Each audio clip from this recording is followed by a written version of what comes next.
बच्चे के कमरे में रूम हीटर लगाया है। इसके नुकसान जानते हैं भी।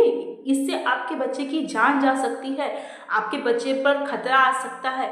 ऐसे कुछ कारण जिससे आपको जानना बहुत ज़्यादा ज़रूरी है। रूम हीटर लगाना हर माँ बाप चाहते हैं कि ठंड में अपने बच्चों को बचाने के लिए हम रूम हीटर लगा दें, बट इसके नुकसान बहुत ज़्यादा हैं। इससे आपके बच्चे की जान भी जा सकती है। तो आप इन वीडियो में बने रहें, पूरी वीडियो को लास्ट तक देखें, तभी आपको समझ में आएगा कि रूम हीटर क्यों नहीं लगाना चाहिए। और बच्चे को ऐसा नहीं है कि गर्म नहीं रखना है, अगर घर और बच्चे दोनों को गर्म रखना है तो ऐसे देसी जुगाड़ बताने वाले हूँ ना, जैसे कि 5 मिनट आपका घर भी गर्म हो जाएगा और बच्चे को नुकसान भी नहीं होने वाला। तो चलिए लेट्स गेट स्टार्टेड।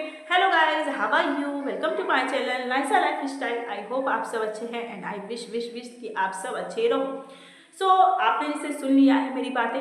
क्या सुना है कि घर में जो भी डिलीवरी हुई है, तो हमारे बच्चों के लिए जो ठंड की मौसम चल रहे हैं, विंटर सीजन है, तो हर माँ बाप चाहते हैं कि ठंड, अगर किसी का क्या होता है कि अगर घर नीचे है तो उसमें कम ठंड लगती है, बट किसी के छत पर है या फिर किसी के 5 फ्लोर 6 फ्लोर या फिर उससे ऊपर है तो ठंड और भी ज़्यादा लगती है। किसी का विलेज गाँव में है तो उसमें भी बहुत ज़्यादा ठंड लगता है, या फिर ठंडी स्थान जैसे कि ठंडी जगह है उसमें भी हम सोचते हैं कि रूम हीटर लगाना बहुत ज़्यादा ज़रूरी है, जिससे हमारे बच्चों को भी गर्माहट मिल सके और हमारे आसपास का जो वेदर है जो रूम में है वो भी गर्म रह सके।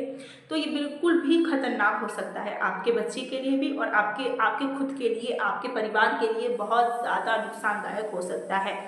ऐसा क्यों बोल रही हूँ? जी हाँ, रूम हीटर घर को तो गर्म करता है, साथ में उसके एक जो रूखापन आने लगता है, जिससे कि आपके मुंह सूखने लगते हैं, बच्चों का मुंह सूखने लगता है। जैसे बच्चे का शरीर में रूखापन आ जाता है, उनकी अतरियाँ सूखने लगती हैं, बहुत सारे इफेक्ट होने लगते हैं बच्चों से लेकर बड़ों तक में। इनफैक्ट उनमें से बच्चे के नाक, कान और गले में खराश आ सकती है, बच्चे को सांस लेने में दिक्कत हो सकती है, और एक कार्बन मोनोक्साइड के नाम की गैस भी आ जाती है, जिससे कि बच्चों को और भी ज़्यादा खतरा हो सकता है। घर में ज़्यादा देर तक रूम हीटर चलाने से घर में आग भी लग सकती है। जी हाँ, ये सब भी हो सकता है। तो ऐसा नहीं है कि मैं ये नहीं कह रही कि बच्चों को गर्म करना काफ़ी ज़्यादा ज़रूरी है, रूम को गर्म करना ज़्यादा ज़रूरी है, तो लोग कहते हैं रूम हीटर ही चला ले। अगर आपका चॉइस है कि आपको रूम हीटर ही चलाना है तो एक काम आप कर सकते हैं, रूम हीटर को आप समय समय पे बंद कर दीजिए। समय समय पे थोड़ी देर के लिए आप अपने विंडो से लेके डोर तक को खुला छोड़ दीजिए, ताकि उसमें से ऑक्सीजन आ सके, जिससे बच्चों को सांस लेने में दिक्कत ना हो, उनको कोई खांसी की दिक्कत ना हो। ज़्यादा रूखापन होने से, जैसे कि आप अगर दिन भर या रात भर अपना रूम हीटर यूज़ करते हो तो क्या होता है, चारों तरफ से पूरा वेदर जो होता है सूख जाता है, जिससे कि बच्चे को खराश आती है, बच्चे के गले में, त्वचा में रूखा सा हो जाता है, उनके अंतड़ियों में ऑक्सीजन जाने से, क्योंकि रूम हीटर से आग जैसा निकल, आप देखिए एकदम लाल तरह से जलता है वो, तो उसमें से भी ऑक्सीजन बाहर आता है एक, जिससे कि बच्चे को खतरा बनता है ज़्यादा। और बच्चे को अगर रूम हीटर का, बच्चे की इसमें से जान जा सकती है, बिल्कुल भी ये सही बात है। तो अगर आपके पास ये चॉइस है कि हमें रूम हीटर ही चलाना है तो आप समय समय पे उसे बंद कर दीजिए। जी हाँ, एक समय पे ही मत चलाते रहिए कि हमें सुबह से रात, रात से सुबह चलाते रहना है। जी नहीं, उसे समय समय पे बंद कर दीजिए। अगर आप दिन से रात तक चला रहे हो तो भी समय समय पे बंद कर दो, और अगर रात भर चला रहे हो तो भी 5-10 मिनट के लिए विंडो से लेके आप अपने विंडो और अपने डोर को 5-10 मिनट के लिए खुला छोड़ दीजिए, क्योंकि उसमें से जो होता है हमारे ऑक्सीजन, जो नेचुरल ऑक्सीजन होते हैं वो आता है, जिससे कि हमें सांस लेने में ठीक रहता है, जो रूखापन है वो चला जाता है, बच्चे को भी खतरा नहीं करता है। तो वो चीज़ आप ज़रूर करें। बट हम जो होते हैं ना, जैसे कि हम लोग क्या होते हैं कि हम लोग ये रूम हीटर यूज़ नहीं करते, और हमारी दादी नानी ने ना हमारे लिए एक नेचुरल हीटर बना के रखा है, नेचुरल, जिसे हमारे यहाँ या गांव एरिया में कहते हैं बोरसी, बहुत लोग कहते हैं बोरसी, और हमारे यहाँ कहते हैं सिगड़ी, कोई कोई सिगड़ी कहते हैं, कोई कोई बोरसी कहते हैं, जिसमें हम क्या करते हैं, ठंड आने से पहले, या फिर जिसके घर में छोटे बच्चे हैं या जिसके घर में भी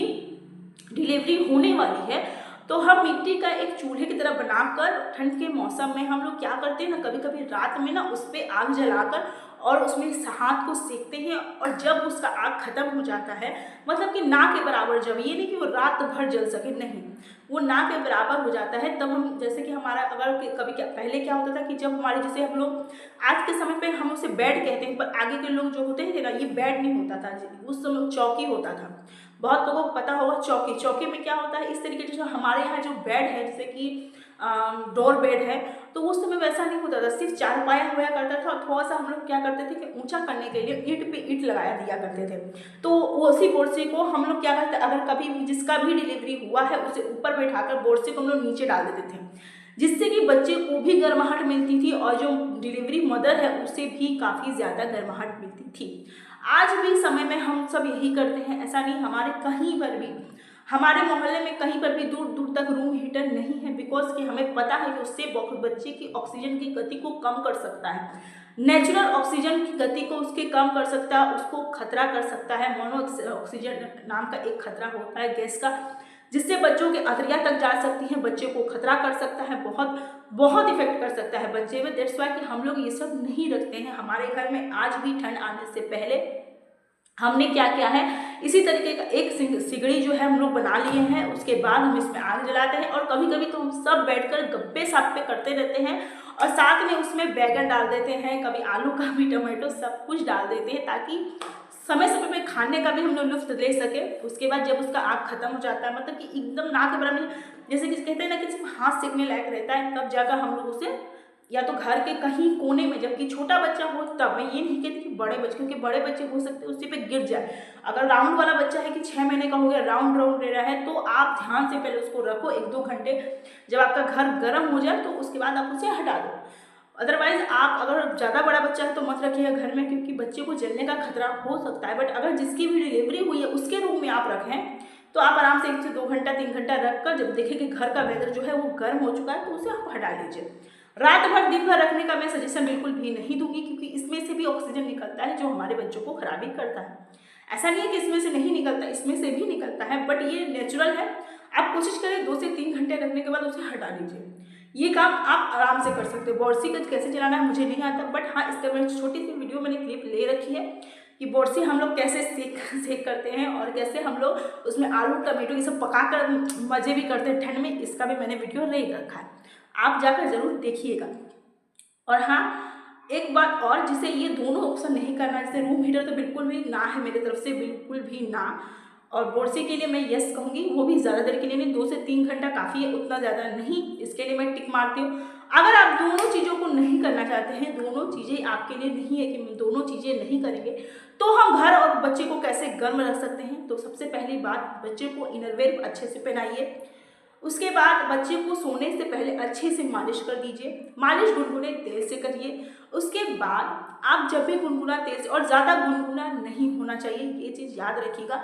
इतना गुनगुना होना चाहिए कि आप जब इसमें यहाँ पर तेल डालें तो हल्का सा एकदम रब हो, ऐसा नहीं कि पूरा जलने लगे, नहीं, हल्का सा लगे उसमें डालिएगा, उसके बाद उसको हटा लीजिएगा। उसके बाद आप बच्चे को अच्छे से मालिश करिएगा। मालिश करने के बाद आप अपने बच्चे को अच्छे से इनरवेयर, पहले कॉटन वेयर पहनाइएगा, फिर इनरवेयर पहनाइएगा, सब पहना पर, सब मोटे स्वेटर भालू वाला बिल्कुल नहीं पहनाइएगा, उससे बच्चे कंफर्ट में नहीं होते, अनकंफर्टेबल होते हैं, बहुत दिक्कत करता है। रात को बच्चे नहीं, ऐसे गलती मैंने की थी, आप प्लीज़ नहीं करिएगा। तो आप ठंड में क्या कर सकते हैं, बच्चे को 1, 2, 3 लेयर का, और हाँ, हमेशा एक चीज़ आप नोटिस किए होंगे कि बच्चे को गर्मी मुझे लगता ही नहीं, ना वो कंबल कभी ओढ़ेंगे, ना वो कभी चादर ओढ़ेंगे। जब भी आप उसे उड़ाने जाओगे या तो रोने लगेगा या फिर पर्से से फेंक देगा। तो मुझे तो लगता है ठंड लगता ही नहीं, हमें ठंड लग सकता है, उनको ठंड लगता ही नहीं। फिर भी अगर आपको पहनाना है तो 1 से 2 लेयर पहनाइएगा, फिर भी आप देखिएगा उसको ठंड लग रहा है। ठंड का पता कैसे चलेगा कि बच्चे को ठंड लगी है, उसका भी मैं नेक्स्ट सेपरेट वीडियो बना दूंगी, टेंशन नॉट। तो उसका भी मैं एक सेपरेट वीडियो बना दूंगी कि कैसे पता चलेगा कि बच्चे को ठंड लगी है। तो आप उसे चेक करके उसे पहना सकते हो, वरना आप ऐसे ही छोड़ दो बच्चे को। बच्चा अगर कंफर्ट में है तो छोड़ दो बच्चे को बस। सबसे ज़रूरी टिप्स, सरसों का तेल या जो तेल आप उसे लगाते हो हथेली में लो और अच्छे से 2 मिनट तक अच्छे से रब करो, अच्छे से रब करो उसके हथेली और पाँव को, फिर लगा के 2 मिनट उसको रब करो। उसके बाद आप उसे सॉक्स पहना दो। जी हाँ, सॉक्स कौन सा, कॉटन वाला सॉक्स, ऐसा नहीं कोई भी सॉक्स पहने, नहीं, कॉटन वाला सॉक्स। उसका शरीर अपने आप गर्म रहेगा। उसको बाद आप विंडो बंद कर दो, डोर को क्लोज कर दो, उसका घर और रूम से लेकर बच्चा खुद ही गर्म रहेगा, उसे गर्म करने की ज़रूरत नहीं पड़ेगी। तो अगर आप दोनों चीज़ नहीं करते तो सबसे बेस्ट मैं कहूँगी ये है, सबसे ज़्यादा बेस्ट। तो अब मैं कहूँगी रूम हीटर तो बिल्कुल भी यूज़ मत करिए, बच्चे के लिए और आपके लिए दोनों की जान को खतरा कर सकता है। रूम हीटर बिल्कुल भी यूज़ मत करिए। तो बाकी आपकी चॉइस है। अगर आपको मेरी बात समझ में आई हो, अच्छी लगी हो, तो एक लाइक शेयर सब्सक्राइब ज़रूर करिएगा। Thank you, bye bye.